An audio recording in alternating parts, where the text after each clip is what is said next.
आपका ये भौतिक शरीर यानी आपका ये सिस्टम, यही आपके लिए स्वर्ग जैसी संभावनाओं को जन्म देता है और यही नर्क जैसी, यानी आपके इस भौतिक शरीर में सभी संभावनाएं उपलब्ध हैं। अब आप अपने लिए कौन सी संभावनाओं को चुनते हैं ये आप पर निर्भर करता है। आपके जीवन में अच्छी बुरी या जैसी भी परिस्थितियां पैदा होती हैं, असल में आप उनके जिम्मेदार खुद ही हैं। हर इंसान एक तरफ तो अपने लिए अच्छा चाहता है, वह केवल जीवन में सुख चाहता है, परंतु इसके बावजूद भी उसे दुख क्यों मिलते हैं? क्या आप अपने जीवन में सुख दुख की रचना स्वयं कर रहे हैं? तो जवाब है हाँ। असल में आपके शरीर का निर्माण भोजन से होता है। आप जिस तरह का भोजन करते हैं, शरीर का निर्माण भी कुछ वैसे ही होता है। भोजन के कारण आपका शरीर या तो स्वस्थ रह सकता है या फिर ये रोगी हो सकता है। अब आपके शरीर का अस्तित्व भौतिक चीजों पर निर्भर करता है और यह भौतिकता के नियमों के अनुसार चलता है। लेकिन आपको अपना जो भौतिक शरीर सत्य दिखाई पड़ता है, सत्य केवल इतना ही नहीं है, सत्य इससे कहीं बढ़कर है। और सत्य तो वही होगा जो कभी बदला ना जा सके, जिसे मिटाया ना जा सके, जो शाश्वत है, था, है और रहेगा। परंतु आपका जो ये शरीर है, ये आज जैसा है कल वैसा नहीं होगा। ये बूढ़ा होगा, इसमें रोग भी लगेंगे और एक दिन ये नष्ट भी होगा। तो ये तो असत्य हुआ। असल में शरीर की सत्यता शाश्वत नहीं है। तो आप अपने जिस शरीर को सत्य समझ रहे हैं, वह पूरा सत्य नहीं है। लेकिन इस शरीर का होना भी अति आवश्यक है, क्योंकि आप इसमें रहकर ही उस परम सत्य को जान सकते हैं। ये शरीर तो केवल एक यंत्र है, एक वाहन, जिसकी सहायता से आप ईश्वरीय ज्ञान प्राप्त कर सकते हैं। तो आपको यह देखना चाहिए आप अपने इस यंत्र का, इस शरीर का किस प्रकार ख्याल रखते हैं, क्योंकि जितना आपका वाहन सही और सुरक्षित होगा, आपकी यात्रा उतनी ही आसान हो जाएगी। तो आप जो भोजन करते हैं, वह भोजन केवल आपके शरीर का निर्माण नहीं करता, बल्कि आपकी भावनाओं और विचारों का भी निर्माण करता है। आप जिस प्रकार का भोजन करते हैं, उसी के अनुसार आपकी मनोस्थिति बदलती है, आपके विचारों का निर्माण होता है। हो सकता है आप कुछ दवाइयों से या कुछ एक्सरसाइज से आप बुद्धिमान बन जाएं, परंतु बुद्धि का तेज होना ही सब कुछ नहीं होता। आपकी बुद्धि आपके लिए इस भौतिक संसार के लिए सहायक हो सकती है, आपको कुछ बना सकती है, सफलता दिला सकती है। आप अपनी बुद्धि के कारण ये कह सकते हैं कि मैं एक अच्छा डॉक्टर हूं या इंजीनियर हूं, लेकिन आप अपनी बुद्धि से भौतिक चीजों की जांच कर सकते हैं, इनकी चीरफाड़ कर सकते हैं, इनसे जुड़ी बहुत सी जानकारियां इकट्ठा कर सकते हैं। परंतु जो चीज असल में जानने योग्य है, उसे बुद्धि से नहीं जाना जा सकता। उसके लिए आपको अपनी बुद्धि, भावनाओं और विचारों के पार निकलना होगा, और ये सब कुछ आसान किया जा सकता है। तो अगर आप चाहते हैं कि आपकी बुद्धि का स्तर अच्छा हो, जिससे आप अपने जीवन में सफलता भी हासिल कर सकें और उसके साथ साथ आध्यात्म जगत में गहरा उतर सकें, तो आपको अपने सिस्टम की ठीक से देखभाल करनी होगी। इसको उचित भोजन देना होगा। आज की इस मॉडर्न लाइफ में आप जो भी कुछ खाते हैं, क्या उसमें 90% बेकार की चीजें नहीं है? ये दुनिया इतनी फास्ट चल रही है, रुकना ही नहीं चाहती। इसके चलते आप अपने खान पान पर ध्यान नहीं दे पाते। आप जो कुछ खाते हैं वो सब कुछ बकवास है। आजकल का भोजन पैकेट्स में बंद है और उस भोजन को काफी दिनों तक रखने के बाद भी खाया जा सकता है, जो आपके लिए उचित नहीं है।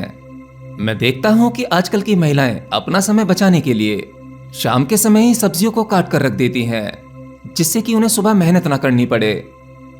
और ये महिलाएं उन कटी हुई सब्जियों का भोजन बनाकर अपने बच्चे और पति को देती हैं। आटा गूंदने में थोड़ा समय अधिक बर्बाद होता है, तो कुछ महिलाएं रात को ही आटा गूंदकर अपने फ्रिज में रख देती हैं, जिससे वो सुबह रोटियां बनाती हैं और शाम के लिए सुबह ही आटा गूंद दिया जाता है। तो इस तरह का बासा भोजन आपके शरीर के लिए उचित नहीं है। और जो चीज आपके शरीर के लिए उचित नहीं है, वह आपकी बुद्धि या मन के लिए उचित कैसे हो सकती है? कहते हैं फ्रेश या ताजी चीजें खानी चाहिए, लेकिन आप तो सब कुछ बासा ही खा रहे हैं। जब आप कोई फल या सब्जी पेड़ से तोड़ लेते हैं, तब वह फल सब्जी पूर्णतः नहीं मरता, लेकिन वह चीज पेड़ से टूट चुकी है, तब उसका इस्तेमाल जल्द से जल्द कर लेना चाहिए, क्योंकि उसके मरने की प्रक्रिया शुरू हो चुकी है। वह फल या सब्जी कुछ समय बाद मुर्दा हो जाएगी, तो आपको चाहिए उसे मुर्दा होने से पहले ही खा लें, ताकि उस फल या सब्जी में मौजूद जो ऊर्जा है वह आपके शरीर में जाकर आपके शरीर को ठीक से पोषण दे। जब उसमें से ऊर्जा निकल जाएगी, तब वह आपके शरीर के लिए किसी काम का नहीं है। आप फल या सब्जी को काट कर रख देते हैं, अब उसे काटते ही उसकी मृत्यु का प्रोसेस शुरू हो गया है। उसमें से ऊर्जा निकलने लगी है। अब उसमें कुछ दूसरी चीजें आने लगेंगी, जैसे बैक्टीरिया या वायरस।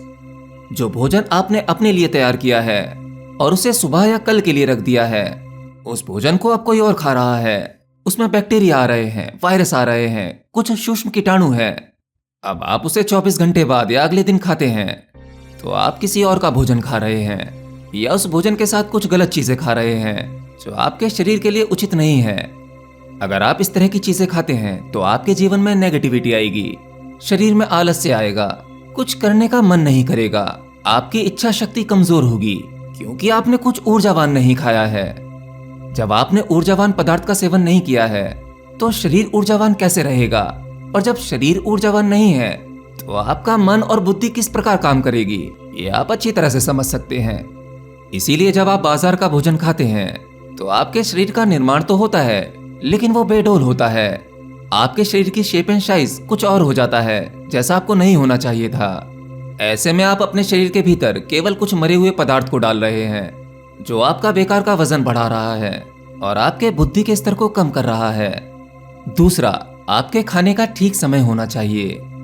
असल में आपका शरीर जानता है कि आपको कब भोजन की आवश्यकता है, परंतु आपकी जीवा और आपका मन वो स्वाद लेने के चक्कर में आपसे ओवर ईटिंग करवा लेता है, यानी आप जरूरत से ज्यादा भोजन कर लेते हैं। कई बार आपका पेट, आपका शरीर आपको मना कर रहा होता है कि बस बहुत हुआ, लेकिन स्वाद के चक्कर में आप भोजन करते जाते हैं और उसके फलस्वरूप आपको उसका परिणाम भी भोगना पड़ता है, कई बीमारियों को झेलना पड़ता है।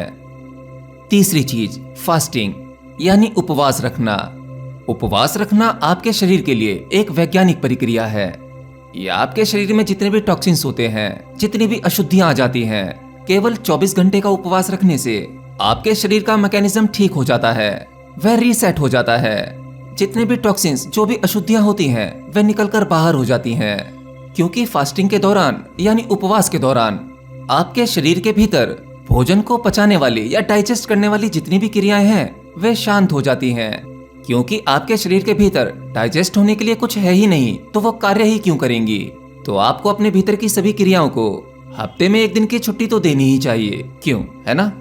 क्योंकि जब आप थक जाते हो तो रेस्ट करते हो। उस रेस्ट करने के दौरान आपका शरीर और आपका माइंड रीसेट हो जाता है। आप कितने भी थके क्यों ना हो, एक अच्छी सी नींद ले लें तो अगले दिन सुबह आप अपने आप को तरोताजा महसूस करते हैं, यानी आपका सिस्टम रीसेट हो गया है। ऐसे ही जब आप फास्टिंग करते हैं यानी उपवास रखते हैं तो आपके भीतर की क्रियाएं रुक जाती हैं, उन्हें रेस्ट मिल जाता है, जिससे आपके शरीर के भीतर की नेगेटिविटी बाहर हो जाती है, अशुद्धियां बाहर निकल जाती हैं, नाड़ियां शुद्ध हो जाती हैं, खून का प्रवाह अच्छा होता है, आपके शरीर का भीतरी सिस्टम अच्छे से काम करने लगता है, जिससे कि आपके शरीर की बहुत सारी बीमारियां स्वतः ही ठीक हो जाती हैं। तो आपको मरा हुआ भोजन नहीं खाना चाहिए, मुर्दे को नहीं खाना चाहिए, आपको ताज़ा भोजन खाना चाहिए। इसलिए मेरी बातों को जो महिलाएं सुन रही हैं, वो अपनी लाइफ में ये चीज़ें ज़रूर अप्लाई करें, क्योंकि आप अपने बच्चों को जो तैयार कर रही हैं, वह आने वाला भविष्य है। अगर आप थोड़ा सा आलस्य करेंगी तो इसका असर भविष्य पे पड़ेगा, आपके बच्चों पर पड़ेगा। और अगर थोड़ी मेहनत करेंगी तो इससे आपका शरीर तो स्वस्थ रहेगा ही, साथ ही साथ आपके बच्चे और पति का शरीर भी स्वस्थ रहेगा। आपके बच्चों का भविष्य जबरदस्त होगा। आप स्वयं ही स्वामी विवेकानंद जैसे व्यक्तित्व को पैदा कर सकती हैं। आप में वो सभी संभावनाएं मौजूद हैं। बस आप अपनी शक्तियों को पहचानें। इस मॉडर्न लाइफ की चमक दमक में पागल ना बने।